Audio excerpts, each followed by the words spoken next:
ಉಳ್ಳಾಲ ತಾಲೂಕು ವ್ಯಾಪ್ತಿಯ ಮಂಜನಾಡಿ ಗ್ರಾಮದ ಕೊಪ್ಪಳ ಉರುಮಣೆ ಕೋಡಿ ಎಂಬಲ್ಲಿ ಕಳೆದ ವರ್ಷ ಮೇ ತಿಂಗಳಲ್ಲಿ ಸುರಿದ ಭಾರೀ ಮಳೆಗೆ ಮನೆ ಮೇಲೆ ಗುಡ್ಡ ಕುಸಿದು ತನ್ನೆರಡು ಕಾಲುಗಳನ್ನು ಕಳೆದುಕೊಂಡ ಸಂತ್ರಸ್ತೆ ಅಶ್ವಿನಿ ಅವರಿಗೆ ಕೃತಕ ಕಾಲು ಅಳವಡಿಸಲು RSSನ ನಿರ್ದೇಶನದಂತೆ 23 ಲಕ್ಷ ರೂಪಾಯಿಯ ಸಹಾಯಧನದ ಚೆಕ್ ಅನ್ನು ಮಾಜಿ ಸಂಸದ ನಳಿನ್ ಕುಮಾರ್ ಕಟೀಲ್ ಮಂಗಳವಾರ ಅವರ ಮನೆಗೆ ಭೇಟಿ ನೀಡಿ ವಿತರಿಸಿದರು.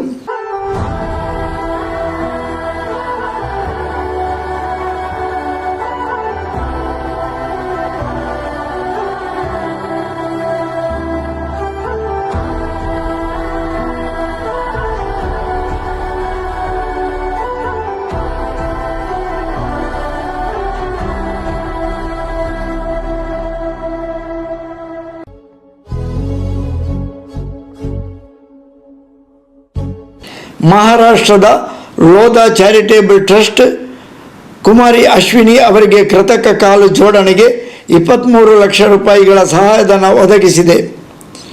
ಅಶ್ವಿನಿ ಅವರು ನಡೆದಾಡಲು ಅನುಕೂಲವಾಗುವಂತೆ ಮಾಡುವ ಕೃತಕ ಕಾಲುಗಳಿಗೆ 23 ಲಕ್ಷದ ಅಗತ್ಯವಿದ್ದು, ಇದರ ಬಗ್ಗೆ RSS ಪ್ರಮುಖರು ವಿನಂತಿಸಿದಂತೆ ಮಹಾರಾಷ್ಟ್ರದ ಲೋಧಾ ಚಾರಿಟೇಬಲ್ ಟ್ರಸ್ಟ್ನಿಂದ ಈ ಸಹಾಯಧನ ದೊರಕಿದೆ. ಮಹಾರಾಷ್ಟ್ರದ ಸಚಿವ ಮಂಗಲ್ ಪ್ರಭಾತ್ ಲೋಧಾ ಅವರ ಟ್ರಸ್ಟ್ನಿಂದ ಇದನ್ನು ಒದಗಿಸಿಕೊಟ್ಟಿದ್ದಾರೆ. ಈ ಕುರಿತು ಮಾಜಿ ಸಂಸದ ನಳಿನ್ ಕುಮಾರ್ ಕಟೀಲ್ ವಿವರ ನೀಡಿದರು. ಮಂಜನಾಡಿ ಗ್ರಾಮದ ಕೊಪ್ಪಳ ಎಂಬಲ್ಲಿ ಕಳೆದ ವರ್ಷ ನೆರೆ ಹಾವಳಿಯಿಂದ ಆಗಿರ್ತಕ್ಕಂಥ ಅವಘಡ, ಒಂದು ಮನೆ ಕುಸಿತ ಸಂದರ್ಭದಲ್ಲಿ ಆ ಮನೆಯಲ್ಲಿರ್ತಕ್ಕಂಥ 2 ಮಕ್ಕಳ ಮೃತ್ಯು ಆಗಿದೆ. ಶನಿಯವರು 2 ಕಾಲನ್ನು ಕಳ್ಕೊಂಡಿದ್ದಾರೆ, ಅವರ ಮಾವು 1 ಕಾಲನ್ನು ಕಳ್ಕೊಂಡಿದ್ದಾರೆ. ಕಾಲಿನ ಜೋಡಣೆ ಆಗಬೇಕು ಅಂತ ಸುಮಾರು 23 ಲಕ್ಷ ರೂಪಾಯಿಗಳಾಗ್ತದೆ.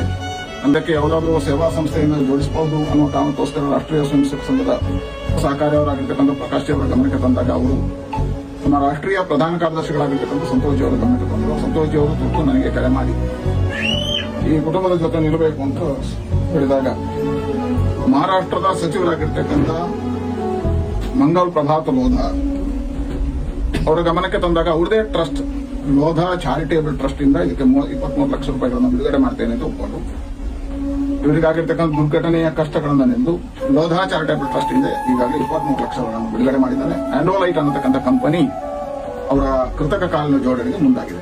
ಅವರಿಗಾಗಿರ್ತಕ್ಕಂಥ ಆರ್ಥಿಕ ಸಂಕಷ್ಟಕ್ಕೆ ಇವತ್ತು ಭಾರತೀಯ ಜನತಾ ಪಾರ್ಟಿ ಮತ್ತು ರಾಷ್ಟ್ರೀಯ ಸ್ವಯಂ ಸೇವಕ ಸಂಘ ಆ ಕುಟುಂಬದ ಜೊತೆಗೆ ನಿಂತು ಈ ಕಾರ್ಯವನ್ನ ಮಾಡಿದೆ. ಜಾಗವನ್ನ ಸರ್ಕಾರ ಕೊಟ್ಟರೆ ಭಾರತೀಯ ಜನತಾ ಪಾರ್ಟಿ ಮುಂದೆ ನಿಂತು ಅವರಿಗೆ ಗೃಹ ನಿರ್ಮಾಣವನ್ನು ಮಾಡಿಕೊಡ್ತಕ್ಕಂಥ ಕೆಲಸವನ್ನು ನಾವು ಮಾಡ್ತೇವೆ. ಮನೆ ಕಟ್ಟಿಕೊಡ್ತಕ್ಕಂಥ ಕೆಲಸವನ್ನು ಪಾರ್ಟಿ ಮಾಡುತ್ತೆ.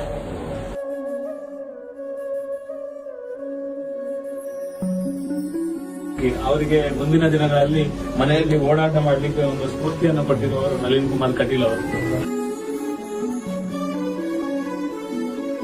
ದಕ್ಷಿಣ ಕನ್ನಡ ಜಿಲ್ಲಾ ಬಿಜೆಪಿ ಅಧ್ಯಕ್ಷ ಸತೀಶ್ ಕುಂಪಲ, ಮಂಗಳೂರು ಮಂಡಲ ಬಿಜೆಪಿ ಅಧ್ಯಕ್ಷ ಜಗದೀಶ್ ಕುವತ್ತಬೈಲ್ ಮುಂತಾದವರು ಈ ಸಂದರ್ಭ ಉಪಸ್ಥಿತರಿದ್ದರು.